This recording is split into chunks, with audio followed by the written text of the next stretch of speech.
Hello everyone, and welcome back to another episode of Pokemon Crystal Walkthrough, or should I say, playthrough. During this time, we are changing things around because it is Spoopy season. So I hope you enjoy this Spoopy episode.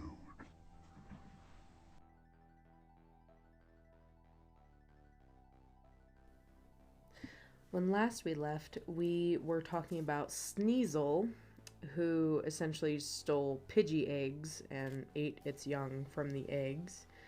So let's just hop right into it with our next Pokemon. This is a water Pokemon you all may recognize as Remoraid. And from Gold, it reads off Superb Accuracy. Water it shoots out can strike even moving prey more than 300 feet away. So, to give you a perspective on how much 300 feet is, a football field is 360 feet. And it states that it shoots good accuracy more than 300 feet. So I'm sure a football field is in its range. So this brings me to a curiosity of how the hell does it even miss anything if it has that great of an accuracy? There's such a strong part of me now that needs to add a Remoraid to my Pokemon party and just see how good its accuracy is. Because if you had this Pokemon, IRL, in game, whatever, and you're battling somebody, you could be 300 feet away and you would not have any reason to miss. Unless, there was another status that was attached to the Pokemon. But with that type of accuracy, you can do a lot of damage. Can I have holsters and have Remoraid in them? Little jars at my hip and just pew pew. I'm sorry. I guess that's more funny than scary, but I mean, if you could shoot 300 feet away, essentially across an entire football field, I'd be pretty scared. I'm sorry, if you whipped out a fish from a holster and I saw what it was, I'd be pretty scared. Use water gun. Pew! I didn't know your fish knew Kamehameha water form. Jesus. Whipping out Remoraid. Okay, moving on. So, Skarmory. So I wrote down Silver and Crystal. So, Silver, after nesting in bramble bushes, the wings of its chicks grow hard from scratches by thorns. And then Crystal, the feathers that it sheds are very sharp. It is said that people once used their feathers as swords. That's a scary ass bird to be climbing up on then. Especially if you're using it as a mount. In our Pokemon Seichao that we record, Orange always climbs up on Charizard, and he doesn't have any, he has the flame, of course, and very scary fangs, which could probably do a number. But the idea now, if you had a Skarmory and you hopped up on it, I don't think you'd actually want to, because if the wings even touched you or grazed you, it would essentially be like a knife cutting into your skin from the way that it talks about it. And it almost makes me think of those satisfying videos where they're cutting super thin slices of tomato or cutting paper very gently with a knife and it's just soaring through like butter. And then the fact that it's young, it's kind of almost bad parenting. You're putting your children in these sharp bushes, and they grow these thick feathers essentially from scratching the thorns. There's just something about that I want to say bad parenting, but at the same time, I mean, this bird is now essentially a badass. Don't come near this bird. And I mean, actually in the game it was very scary looking with the metallic sheen to it. So I guess it was a great defense mechanism at the time. So Skarmory might be on my list of catching. Next up, we have Houndoom. And it looks like I wrote gold and silver. So gold states, if you are burned by the flames it shoots from its mouth, the pain will never go away. Ouch. Just a lot ouch. Never go away? Wow, that's gotta be excruciating. That makes it, well, isn't it technically a volcanic dog? I can't remember what Houndour's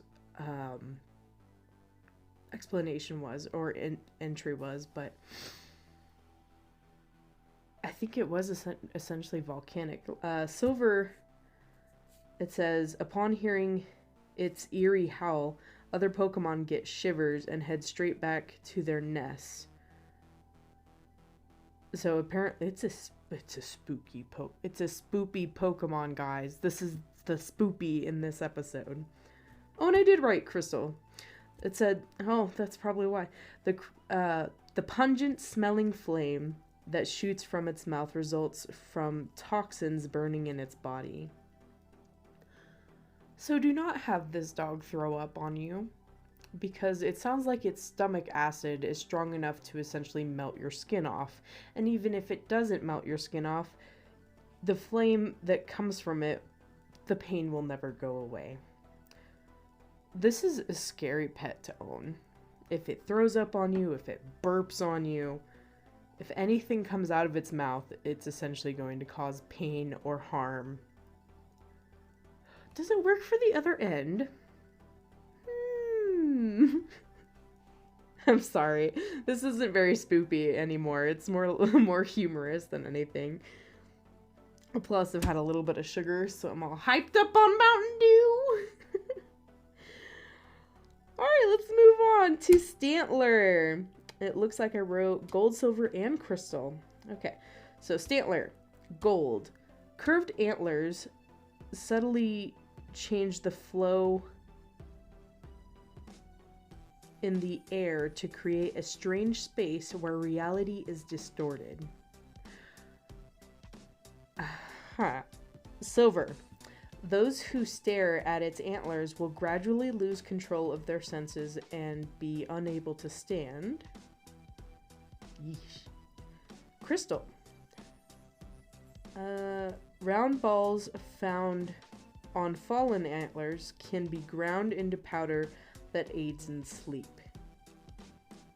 So, is Stantler like a paranormal Pokemon? If it alters the air and creates essentially a distorted reality, and then if you stare at its antlers, you gradually lose control of your senses and you were unable to stand, it almost sounds like a psychic Pokemon. But isn't it just a normal type? These are the things that we need to study, okay? And that's great that it sheds its antlers, but also creepy the fact that people just are going around picking those up and grinding them into sleep aid. But I mean, at least it's natural. Go to a Stantler farm. Yes, would you like to enter a distorted reality? Maybe that's how they swindle them. If they change reality and distort it, they could pickpocket them. If Team Rocket had a Stantler. I'm sorry. Only half. Alright, moving right along. Let's go to this cute little baby Pokemon called Magby.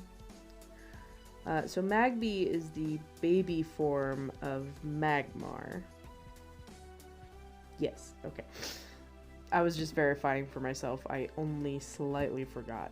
Forgive me. So I wrote silver and crystal. So silver, it states its body temp is over 1100 degrees. And crystal says it spits at 1100 degrees a flame from its mouth, essentially. So its body temperature is over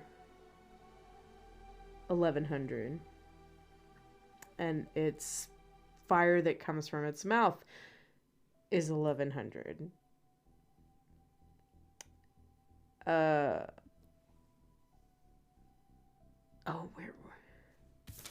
Oh, there it is. So, to give you guys an idea of how hot that is, a glassblower's glory hole, it is 1200 degrees Celsius, which equals to essentially 2200 degrees Fahrenheit. That's hot. Now, it didn't state in the entry, though, if that was Celsius or Fahrenheit. So it could be scary or it could be super scary. So again, this is another Pokemon where you do not want anything to do with its mouth. Oh, you're adorable and you shoot fire. No, it's not cute at all. If this hits you, you're going to die. Like, it makes you think how Pokemon even exist in a battle after, fighting something like that. I'm sorry, if you have a water Pokemon up against Magby, realistically, wouldn't that type of flame be so strong and concentrated that it would essentially kill your water Pokemon? It would essentially melt its skin off. Its innards would be spilling out. Right? In reality, okay. Let's go to the Stantler alternate reality, interdimensional reality. Okay.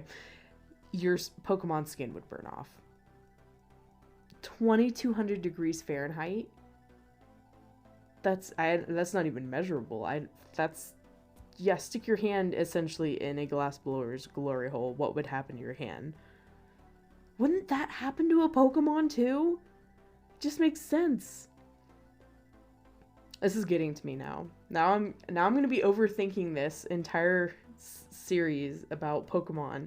I'm going to have to go through every single entry in more detail. Oh no. This is going to be a long series. Stay tuned for more. Alright, let's... shoot. Let's move on. Oh, shoot. The last Pokemon that I have in this entries for like creepy, weird, scary is Tyranitar. And that is the fully evolved form of Larvitar, I believe, was the first form. So I only wrote down silver and crystal. So silver, I stated, it states, it is so strong, it can change the landscape. It has an insolent hate. It has a insolent nature that makes it not care about others. Ding ding ding ding, we have a asshole Pokemon alert. I repeat, a asshole Pokemon alert. So strong, it can change the landscape. I'm gonna let that sink for a moment. And then we're gonna read Crystal. Crystal! In just one of its mighty hands, it has the power to make the ground shake and mountains crumble. So in other words, if this Pokemon is staring at the base of Mount Fuji, it could just punch it and Mount Fuji would cease to exist. So in other words, Tyranitar is the equivalent of One Punch Man. Right? It can change the landscape. I hope it has control over how destructive it is, because in Stantler's alternate reality, distorted reality, you could totally use this for your benefit. If you buy a whole lot of land and you need, a place for a lake to happen, just send your Pokemon out, tell them to punch a hole into the earth, and there you go. There's a hole! But again, in this Stantler alternate reality, if this Pokemon was facing up against any of your other Pokemon, would it not completely destroy your party? It has the power to crumble a mountain with just one fist. Could you imagine if it brought both its fists up? Would it just absolutely demolish you? Not to mention your Pokemon. Essentially, your Pokemon and you. That is a scary Pokemon. I don't care what anyone else says. Demolishes.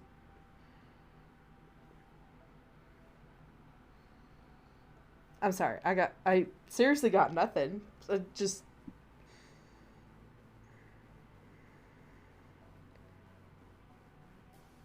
And I have nothing to reference this because I don't watch the series that much. Well, okay, so it was in the Celebi movie. And it used some sort of beam. It didn't do any, punch moves or anything. But it did use some sort of beam attack. And it was pretty destructive. I mean, Celebi took a beating from it, so I guess, yeah, that would explain how destructive it really is. Maybe I should have Stantler's alternate reality can be my next theme. In an alternate reality, this Pokemon could demolish your entire party with one hit, not to mention essentially disintegrate you into nothing. So that might be the next series theme. But that's all I have for Spoopy Scary Pokemans. I really don't have anything else. I kind of dragged this on a little longer than I thought I was going to. Goodness, if I could stop yawning, that would be wonderful. Feel free to leave a comment below. Comments are always appreciated. I hope you enjoyed the episode. Hopefully it was enlightening and made you think more about Pokemon and how destructive they really are. Feel free to follow me on any social media. And I hope to see you guys next week. Stay spoopy!